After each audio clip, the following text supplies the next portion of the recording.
तो बैंक इसमें आपका अकाउंट ज़रूरी होगा, चाहे एक हो या एक से ज़्यादा हो, लेकिन होगा ज़रूर आपका अकाउंट इसमें। लेकिन आपने देखा है कि जो बैंक है वो पिछले कई सालों से, कोरोना के टाइम से ही यहाँ पर जो डिपॉज़िट पर जो इंटरेस्ट मिलता था वो बहुत ही कम था, 3%, 3.5%, हद से हद 4%, दैट्स इट, इससे ज़्यादा नहीं मिल रहा था। और अगर मैं टर्म डिपॉज़िट की बात करूँ यानी कि फ़िक्स्ड डिपॉज़िट की बात करूँ, तो यहाँ पर भी 5.5%, 6%, 6.5%, हद से हद बस इतना ही मिल रहा था, इससे ज़्यादा नहीं। लेकिन अब बैंकों के बीच में इतना ज़्यादा कंपटीशन बढ़ गया है कि यहाँ पर बहुत ज़्यादा इंटरेस्ट रेट हाइक कर दिए हैं यहाँ पर, और ये इतने ज़्यादा हाइक कर दिए हैं कि आधा % तो मिनिमम ही मिनिमम है, यहाँ पर 0.65% तक भी हाइक कर दिए हैं। तो आज इसके बारे में हम पूरी डिटेल के साथ बात करेंगे, क्यों ये बैंक आपस में इतना ज़्यादा कंपटीशन कर रही है ताकि ज़्यादा से ज़्यादा डिपॉजिट को अपने यहाँ पर अट्रैक्ट कर सके। लेकिन इससे पहले अगर आप चैनल पर नए हो तो चैनल को जरूर सब्सक्राइब कीजिए और बेल आइकन को दबा दीजिए। तो चलिए वीडियो का आगाज़ करते हैं। तो ये द हिंदू का बिजनेस लाइन है।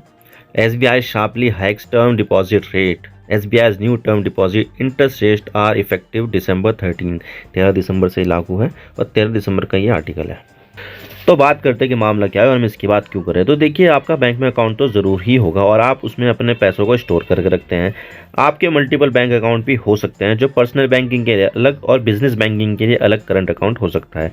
करंट अकाउंट को तो छोड़ दीजिए, लेकिन जो सेविंग अकाउंट होता है जिसमें हम अपने पैसों को डिपॉजिट करके स्टोर रखते हैं, वो सबसे ज़्यादा होता है। और इसके खाते ज़्यादा होने का कारण है कि सेविंग अकाउंट पर आपको बैंक की तरफ से कुछ % ब्याज भी मिलता है, लेकिन ये ब्याज फिक्स डिपॉजिट की तरह नहीं होता है। फिक्स डिपॉजिट में आपको आपके पैसा सर्टेन टाइम के लिए लॉक इन करना पड़ता है और उस पैसों पर यूजुअली ज़्यादा ब्याज मिलता है, ज़्यादा इंटरेस्ट रेट मिलता है।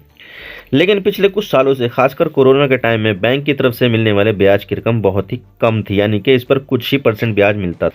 जैसे सेविंग अकाउंट पर 3 से लेकर 4% और FD पर 5 से लेकर 6%, 6.5% तक ही मिल पा रहा था। तो ये चीज़ कोरोना के टाइम से ही चल रही थी, क्योंकि उस समय देश की ग्रोथ कम थी। तो इसे बैलेंस करने के लिए RBI ने अपने रेपो रेट को कम कर दिया था ताकि कैश का फ्लो बना रहे। लेकिन अब मामला ठीक होता जा रहा है और अब अर्थव्यवस्था भी पटरी पर आ रही है, लेकिन इसी के साथ साथ महंगाई भी बढ़ रही है।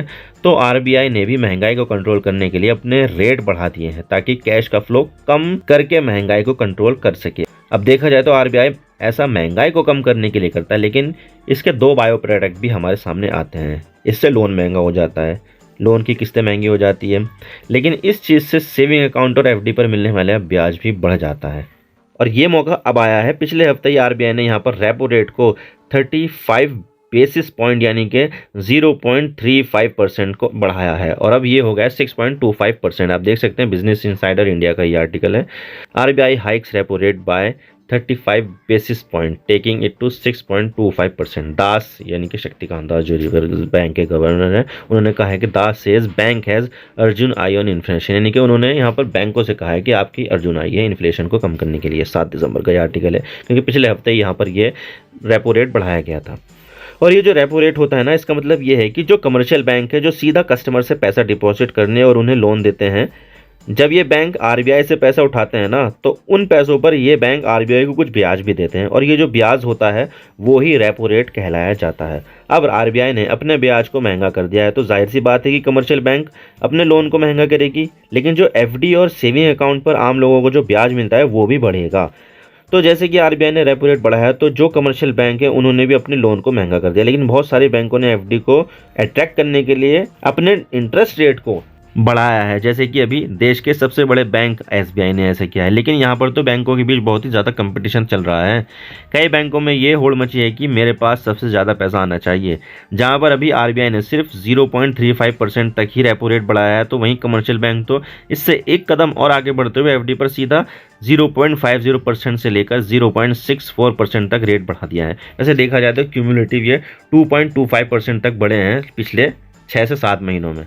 अगर हम SBI की बात करें तो SBI में अगर आप टर्म डिपॉजिट यानी कि FD कराते हो और 1 साल से ऊपर और 2 साल से कम के लिए FD कराते हो, तो जहां पहले आपको सिर्फ 6.1% ही ब्याज मिल रहा था, तो अब ये बढ़कर 6.75% हो गया, यानी कि इसमें 0.65% की बढ़त हुई है।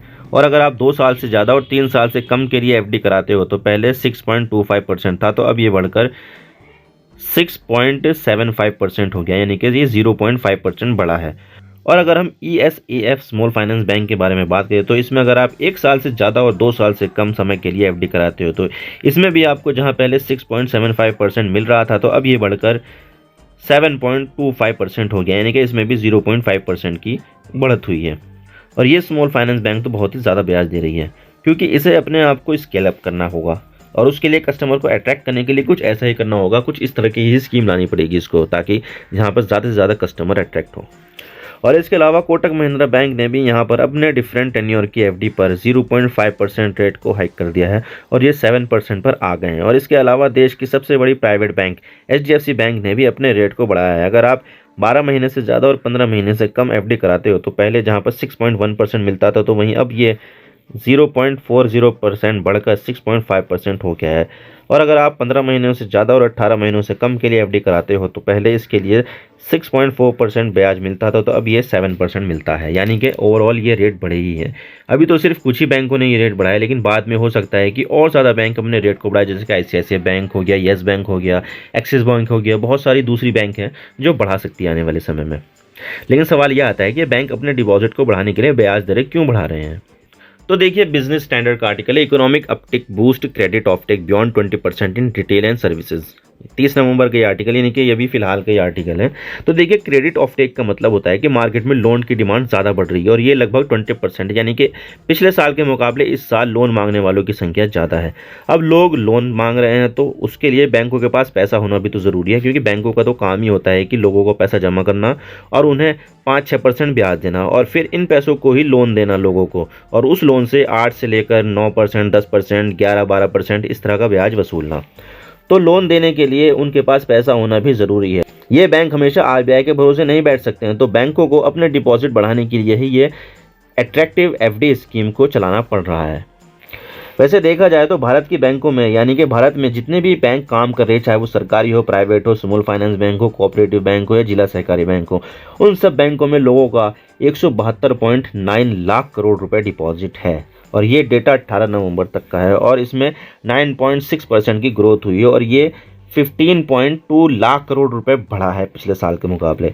अगर हम सेविंग अकाउंट, डिपॉजिट और एफडी को अलग अलग देखें तो एफडी में ये ग्रोथ 9.2% तक की है, तो वहीं सेविंग अकाउंट, डिपॉजिट में ये ग्रोथ 12.7% तक की है। और इसमें पिछले साल भी काफ़ी ग्रोथ हुई थी, जैसे कि एफडी में पिछले साल हुई थी 8.5% और सेविंग अकाउंट में 20.5% हुई थी। तो लोगों के पास पैसा बहुत है और ये पैसा बैंकों में जा रहा है, तो इसका मतलब ये है कि ये पैसा इकोनॉमी में सर्कुलेट हो रहा है, जो भारत की जीडीपी ग्रोथ के लिए काफ़ी अच्छी बात है। आप मेरे इंस्टाग्राम पर भी जुड़ सकते हो। आप सिंपली जाइए इंस्टाग्राम में और सर्च कीजिए I_इमरान सिद्दीकी और आप मुझे फॉलो कर सकते हैं। इसके अलावा आप मुझे ट्विटर पर भी फॉलो कर सकते हैं, यहाँ पर भी सेम ही यूज़र नेम है I_इमरान सिद्दीकी। तो दीजिए मुझे इजाज़त, मैं मिलता हूँ आपसे नेक्स्ट वीडियो में। अगर आपको वीडियो थोड़ी सी भी पसंद आए तो चैनल को ज़रूर सब्सक्राइब कीजिए। Thank you for watching. I really appreciate your precious time. God bless you all. Now signing off.